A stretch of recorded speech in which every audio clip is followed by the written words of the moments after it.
네, 말씀을 보시겠습니다. 구약성경 이사야 53장 4절로 6절 말씀을 찾아서 제가 봉독해 드리겠습니다.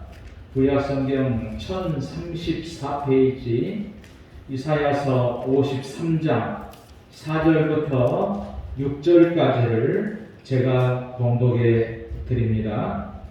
그는 실로 우리의 질보를 지고 우리의 슬픔을 당하였거늘 우리는 생각하기를 그는 징벌을 받아 하나님께 맞으며 고난을 당한다 하였노라. 그가 찔림은 우리의 허물 때문이요 그가 상함은 우리의 죄악 때문이라. 그가 징계를 받음으로 우리는 평화를 누리고 그가 채찍에 맞음으로 우리는 나음을 받았도다. 우리는 다 양 같아서 그릇 행하여 각기 제 길로 갔거늘 여호와께서는 우리 모두의 죄악을 그에게 담당시키셨도다. 아멘.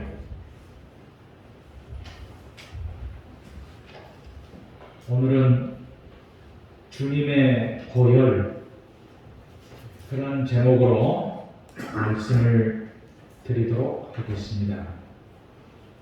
오늘 성경 본문의 말씀은 이사야 선지자가 성전에서 눈물로 기도하다가 놀라운 환상을 보게 되는 내용입니다. 하늘이 열리며 하나님의 거룩한 임재가 있었습니다.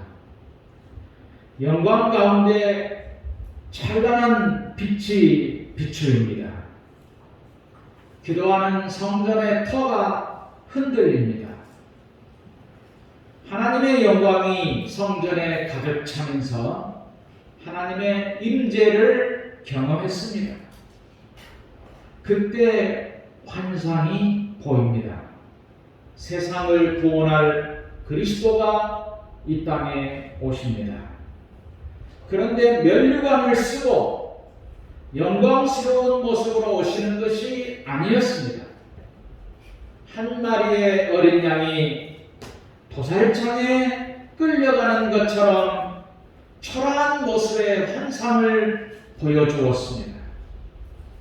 고난당하신 그리스도께서 십자가에서 죽어가시는 모습을 보여주는 말씀이었습니다. 오늘 본문의 말씀은 예수님의 십자가 고난을 예언하는 말씀입니다. 오늘 우리도 십자가 고난의 참된 의미를 깨달아야 됩니다. 십자가에서 우리의 죄를 담당하신 예수님을 마음 깊이 영접할 때에 우리 영혼이 구원을 받는 것입니다. 십자가의 영적인 축복을 우리가 누리게 되는 것입니다. 예수 그리스도가 오심은 우리의 죄 때문입니다. 십자가를 통해서 먼저 깨달아야 할 것은 우리들의 죄입니다. 죄 없으신 예수님이 십자가에 죽으실 때에 죄가 폭로되어졌습니다. 십자가 앞에서는 누구든지 자랑할 것이 없습니다. 만약에 세상에 죄 없는 사람이 있다면 예수님은 십자가에 죽으실 이유가 전혀 없으신 것입니다. 예수 그리스도께서 십자가에 죽었다는 것은 해 아래 의인은 하나도 없다는 증거죠. 죄인들이 가는 곳은 지옥입니다. 지옥을 달려가는 인생들을 구원하시기 위해서는 예수님이 십자가에서 우리의 모든 죄를 짊어지시고 고난을 당하셔야 했습니다.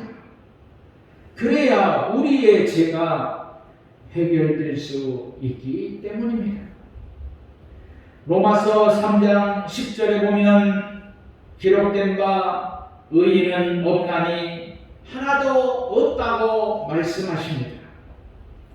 하나님 앞에 설 의로운 사람은 한 사람도 없다는 말씀이죠. 로마서 6장 23절에는 죄의 싹은 사망이요 하나님의 은사는 그리스도 예수 우리 주 안에 있는 영생이라고 말씀을 했습니다. 죄의 결과는 지옥이라는 말씀이고 연못에 큰 바위만 던진다고 해서 가라앉는 것은 아니지요. 조그마한 조약돌로 던져도 가라앉습니다. 작은 모래도 던지면 가라앉습니다. 하나님 앞에 모든 인생은 지옥에 떨어질 수밖에 없는 너무나 큰 죄인들입니다. 그러나 십자가에서 흘리신 예수님의 보혈에 흰옷을 입을 때에만 의로운 사람이 되는 것입니다. 죄인이 십자가 보혈로 하나님의 영광에 동참하게 되는 것입니다. 그러므로 죄를 치료하는 약은 오직 예수님의 십자가에서 흘린 피, 바로 보혈인 것입니다. 십자가의 보혈의 의미는 과연 무엇이겠습니까? 첫째로 나의 죄 때문에 보혈을 흘리셨습니다.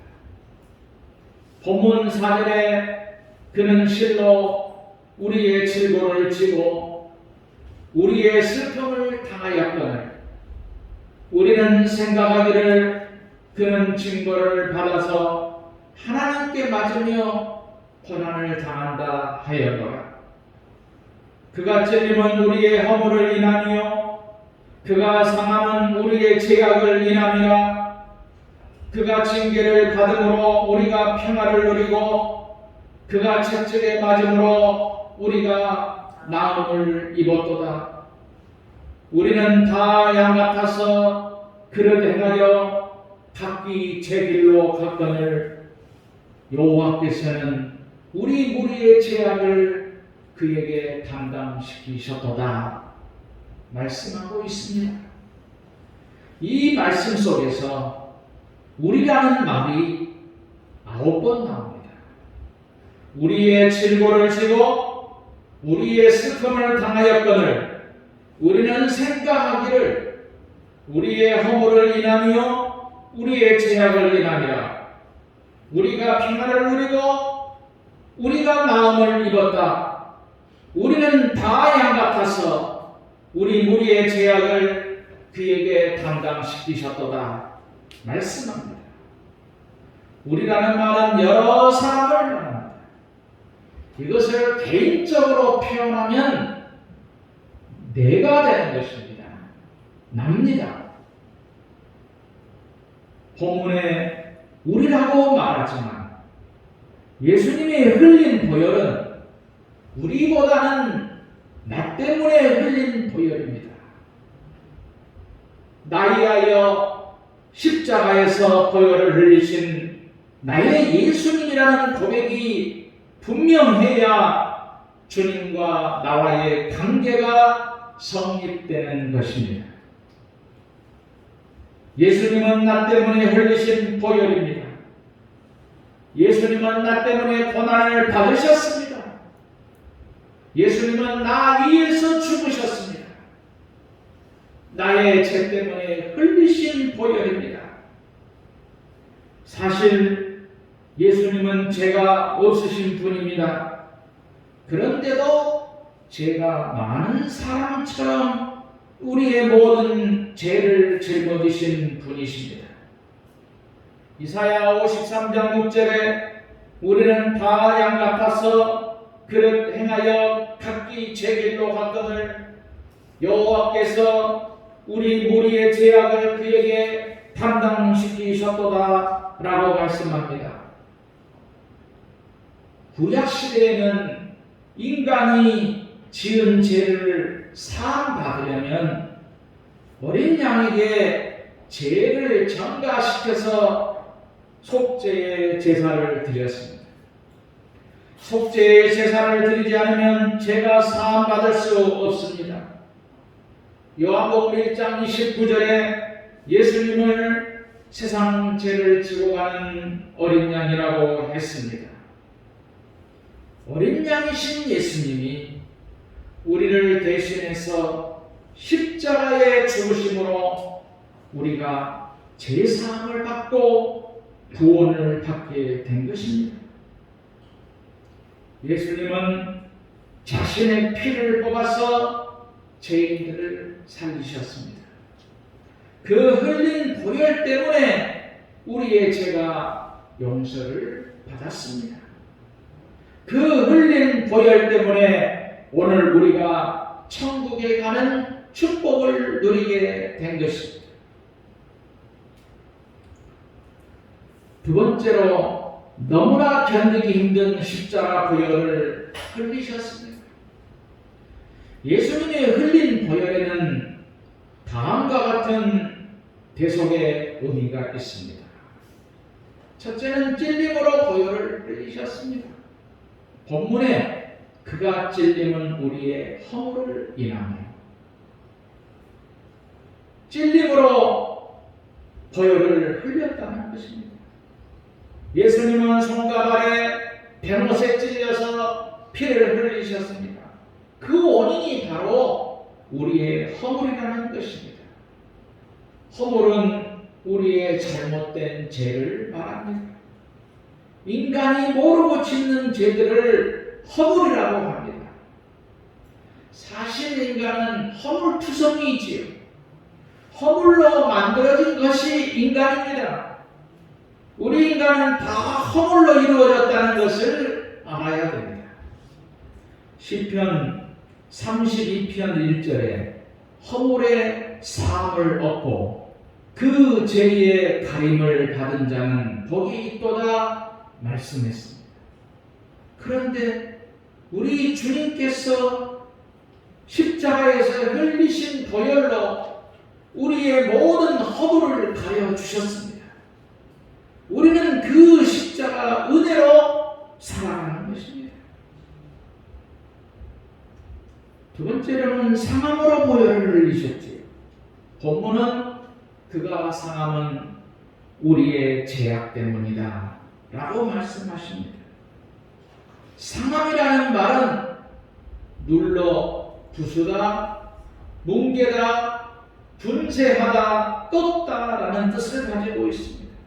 예수님께서 십자가에서 보혈을 흘리심으로 우리가 지은 죄악들을 부숴버렸다는 것입니다.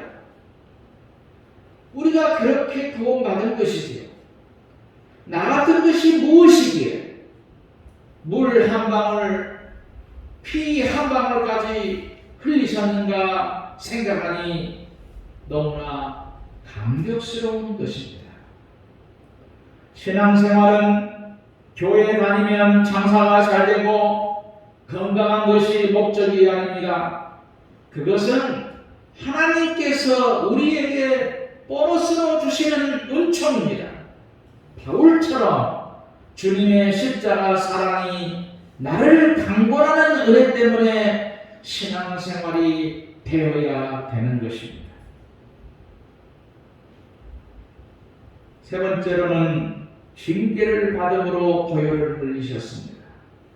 오늘 본문은 그가 징계를 받음으로 우리는 평화를 누리고 말씀하십니다. 내가 받아야 할 징계를 대신 받으신 것이지요. 요한일서 4장 10절에 사랑은 여기 있으니 우리가 하나님을 사랑한 것이 아니요 오직 하나님이 우리를 사랑하사 우리 죄를 위하여 한옥죄로 그 아들을 보내셨습니다 말씀하십니다. 예수님이 흘린 보혈은 범죄함으로 저주받은 인간에게 화목제물로 흘린 보혈이라는 것입니다. 하나님과의 화목은 저주로부터의 화목입니다. 가난으로부터의 화목입니다. 인간이 저주받음으로 가시와 엉겅퀴를 냈습니다. 인간은 축복받지 못할 존재입니다. 이런 더러운 것을 해결하여 주신 것이 예수님의 보혈입니다. 네 번째로는 채찍에 맞음으로 보혈을 흘리셨습니다.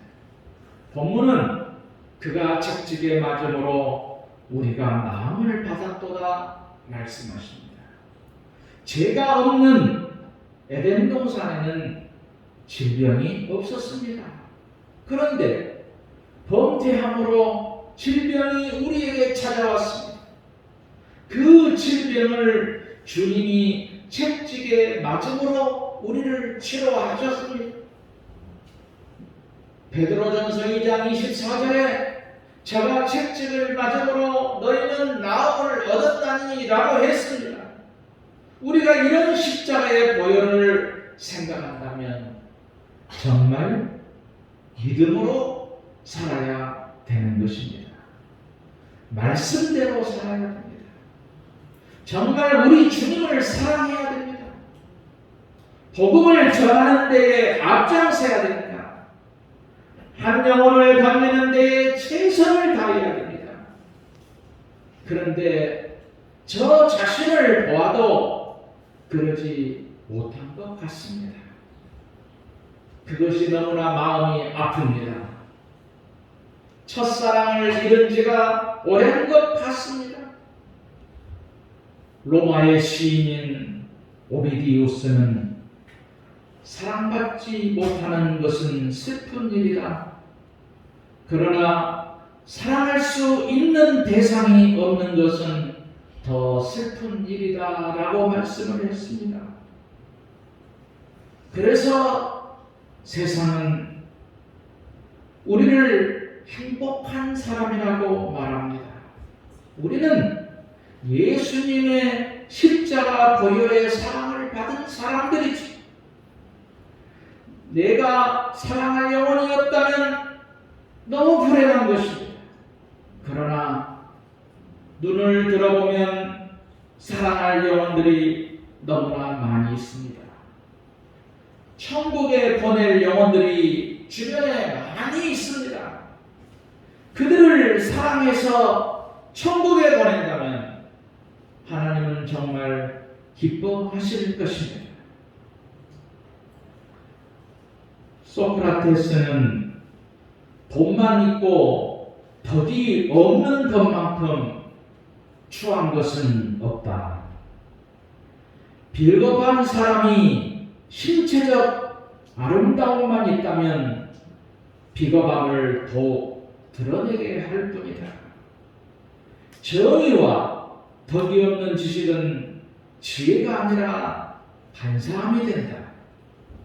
출신과 부모의 명성만으로 위세를 부리는 것만큼 수치스러운 것도 없다라고 했습니다. 혹시 나는 종교인으로 교회를 다니는 사람이 아닙니까? 정말 십자가의 보혈이 나의 심장을 날마다 요동치게 하고 있습니다. 에베소 교회처럼 첫사랑의 뜨거움과 설렘을 잊은 지가 너무 오래되지는 않았습니다.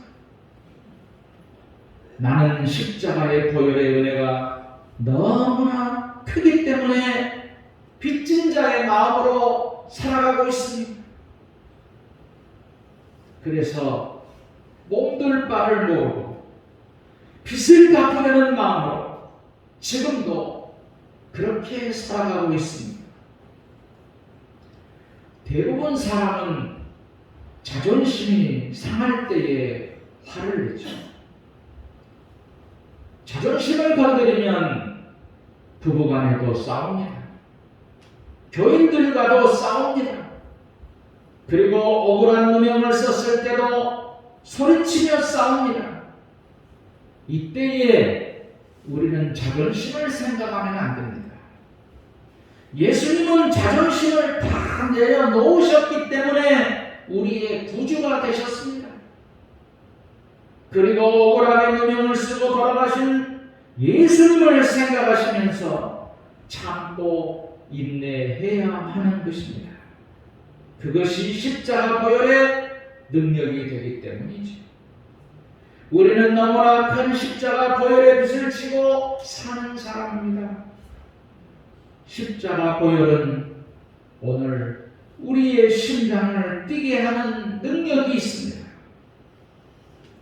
십자가 보혈의 능력으로 이 험악한 세상을 힘있게 살아가시기를 주님의 이름으로 축원드립니다.